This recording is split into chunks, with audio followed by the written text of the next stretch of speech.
जय भीम। आवाज नहीं आ रही है किसी की? जय भीम, जय भीम। लग रहा है खाना नहीं मिला किसी को, जब भी आवाज नहीं आ रही है। एक बार बोलो जय भीम, नमो बुद्धाय। जय भीम।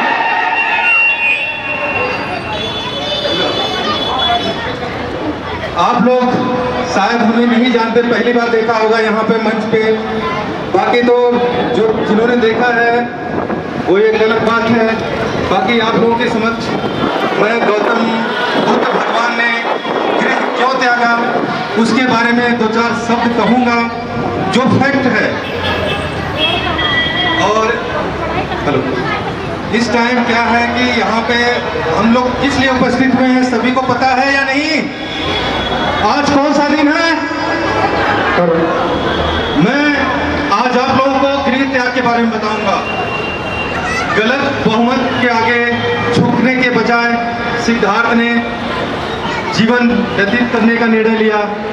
और कुछ विद्वानों का ये मत है कि सिद्धार्थ एक बीमार आदमी, एक बूढ़े आदमी को और एक सन्यासी को देखकर गृह त्याग करने का निर्णय लिया।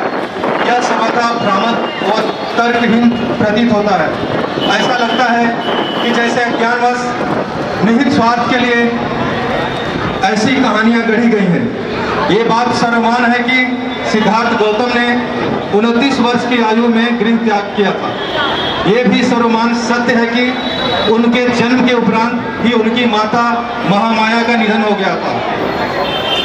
धान बोने की ग्रामीण उत्सव में हल जोतने जब सिद्धार्थ जाते थे तो हर उम्र के लोग वहां पर दिखाई देते होंगे। वो स्वयं ही बच्चे से नवयुवक हुए थे। 16 वर्ष के उम्र में उत्साह के साथ उनका विवाह हुआ था और विवाह में हर उम्र के लोग होते थे। उनके फलस्वरूप वो एक पुत्र के पिता बने थे। अपनी पत्नी में आ रहे शारीरिक परिवर्तन को देखा होगा। अपने पिता व मौसी तथा अन्य सहयोगियों को बूढ़ा होते देखा होगा। भले ही बूढ़े नौकर नौकरानियों को राजकुमार सिद्धार्थ के सेवा में न रखा जाता रहा हो, लेकिन जब राजकुमार सिद्धार्थ 29 वर्ष के थे तब उनकी मौसी महाप्रजापति गौतमी और महापिता सुबोधन की लगभग उम्र 60 से 70 वर्ष रही होगी। पिता के पके बाल व चेहरे की झुर्रियाँ उन्होंने अवश्य देखे होंगे। इतने बड़े राज्य परिवार और पारिवारिक सदस्यों के अलावा अनेक नौकर चाकर थे और कोई न कोई बीमार अवश्य होता ही होगा। धर्मवाद राजघराना था। साधु संतों को भोजन और उनका सम्मान सत्कार चलता ही रहता था उनके घर में। उनकी वंदना करने और उनका आशीर्वाद लेने के लिए राजकुमार को भी उनके सामने लाया जाता रहा होगा। अतः बूढ़े लोगों को, बीमार लोगों को, मृत लोगों को और सन्यासियों को पहले भी सिद्धार्थ ने देखा ही होगा। इसके लिए उन्हें 29 वर्ष तक की प्रतीक्षा की आवश्यकता नहीं थी। सामान्य परिवारों में 5 साल का बच्चा भी पूछता है कि दादा दादी बूढ़े क्यों हो गए और क्यों बीमार हैं, क्यों मर गए, लोग मरते क्यों हैं, आदि आदि। फिर सिद्धार्थ गौतम जो जन्म से 32 महापुरुषी गुणों से युक्त थे, 29 साल तक यही नहीं समझ पाए कि लोग बूढ़े होते हैं, बीमार होते हैं और मरते हैं। ये असंभव है। अतः ये कहना कि बूढ़े, बीमार और सन्यासी को देखकर गौतम पर परिव्राजक बने सर्वथा भ्रांति युक्त है। कहानियां गढ़ दी गई हैं कि सिद्धार्थ रात में जब परिवार के सभी सदस्य सो रहे थे उस समय चुपचाप बिना किसी को बताए घर छोड़कर चले गए। राष्ट्रीय कवि के रूप में कुछ ख्याति लोगों ने तो कविता ही रच डाली, सखी वो मुझसे कहकर जाते। कुछ विद्वान अज्ञानवश गौतम बुद्ध की इसलिए आलोचना करते हैं कि वे अपने सुंदर पत्नी, छोटे बच्चे और बूढ़े माँ बाप को छोड़कर चले गए। आलोचक ये भूल जाते हैं कि बुद्धत्व प्राप्त कर गौतम बुद्ध ने पत्नी, बेटे, माँ बाप और पूरे परिवार को निर्वाण का परम आनंद प्राप्त करने में सहायता करी थी। गृहस्थ जीवन जीकर वो जो सांसारिक सुख प्रदान कर सकते थे, उससे कहीं अधिक और अतुलनीय भाव संसार से मुक्त होने का परम सुख प्रदान किया। कुछ आलोचक कहते हैं कि सिद्धार्थ गौतम सत्य की खोज कर संसार छोड़कर निकल चुके थे और इसलिए उनका घर छोड़ना युक्ति संगत नहीं था। इसका अर्थ है कि दूसरों के उपकार के लिए नहीं, बल्कि अपनी जिज्ञासा पूरी करने के लिए उन्होंने घर छोड़ा था। इस प्रकार के आलोचक सत्य से सर्वथा परे हैं। आलोचक या तो सत्य को पूरी तरह जान नहीं पाए या फिर किसी पूर्वाग्रह से ग्रसित थे। वास्तविकता यह है कि सिद्धार्थ गौतम ने एक बोधिसत्व थे और सम्यक संबोधि बनने के लिए अनेक जन्मों से 10 पारिमिताएं पूरी करते चले आ रहे थे। उनके मन में सभी प्राणियों के प्रति करुणा थी। जब वे देखते थे कि लोग आपस में लड़ रहे हैं, एक दूसरे का शोषण कर रहे हैं, जन्म लेने वाला हर प्राणी बीमार और बुढ़ापा और मृत्यु को दुखों से गुजरता है, तो मन में विचार आते थे कि आखिर इस दुखों से मुक्त होने का कोई तो रास्ता होगा। उन्हें उसी रास्ते की खोज करनी थी। उनके मन में दृढ़ विश्वास था कि जहां इतने दुख क्लेश मौजूद हैं, वहां सुख शांति का रास्ता भी होगा। उन्हें उसी रास्ते की खोज करनी थी जो दुख क्लेशों के भव संसार से मुक्ति दिला सके, जिस पर वे अकेले और संसार के सभी लोग जानकर दूसरों को मुक्ति का रास्ता तभी दिखा सकते थे जब वो स्वयं खोजकर उस पर चलकर पहले वह स्वयं मुक्त हो सके।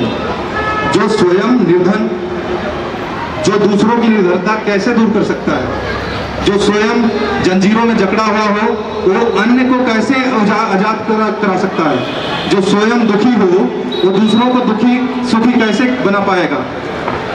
हकीकत यह है कि सिद्धार्थ के गृह त्यागने का उनका उद्देश्य या तो परम सत्य जानने की जिज्ञासा पूरी करना था, ना ही अपना स्वार्थ सिद्ध करने का, बल्कि उस रास्ते की खोज करना था जो बहुजनों की सुख व शांति के लिए।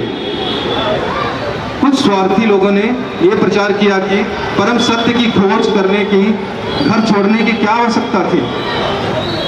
परम सत्य तो घर बैठकर भी अपने भीतर झांककर देखने से ज्ञात हो सकता था। ऐसे लोग ये भूल जाते हैं कि सम्यक संबोधि घर बैठे प्राप्त नहीं होती। जब कोई व्यक्ति सम्यक संबोधि प्राप्त कर लेता है तो उसका हृदय अनंत करुणा, अनंत मैत्री और अनंत मुदिता से भर उठता है और वो बहुत से लोगों को मुक्त होने में, परम निर्माण प्राप्त करने में सहायक बन जाता है। ऐसा प्रतीत होता है कि ये आलोचनाएं और मनगढ़ंत कहानियां इसलिए गढ़ी गई थी जिससे भोले भाले लोग को स्वर्ग के लालच में और नरक के डर से पुरोहित पुजारियों के चंगुल में फंसे रहे, जिससे धर्म और भगवान के नाम पर ठेकेदारी करने वालों को गौरव धंधा चलता रहे। यदि लोग गौतम बुद्ध के बारे में सही बातें जान लेते कि प्रत्येक इंसान को अपने स्वयं की मेहनत से मुक्त होना है, तो वो पुजारियों के चंगुल से स्वतंत्र हो जाते और पुजारियों की कमाई बंद हो गई होती।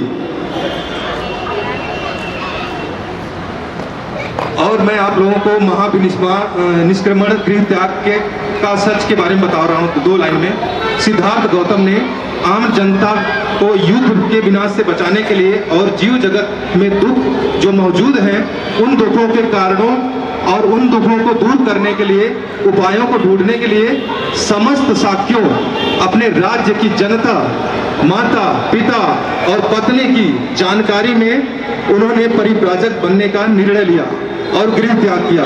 पिता शुद्धोधन, माँ गौतमी और पत्नी यशोधरा के साथ सब कुछ बता के उन्होंने गृह त्याग किया था। मगर कुछ भ्रांति लोगों ने बताते हैं कि बिना पत्नी और बिना माता पिता को बताए सिद्धार्थ ने गृह त्यागा था। ऐसा ये गलत है। जो भी ये किताबों में पढ़े हैं कुछ लोग कि पत्नी और माता पिता सोए थे जब सिद्धार्थ गौतम ने गृह त्यागा था, ये गलत है और भ्रांति युक्त है। इस पर विश्वास ना करें। और सिद्धार्थ ने सभी को बता के सबसे पहले अपने माता पिता पत्नी को ही परिनिर्वाण कराया था। बाकी मैं अपनी वाणी को विराम देते हुए एक बार आप लोगों से नमो बुद्धाय जय भीम बोलता हूं। बाकी हमारे साथी जय भीम जय भीम।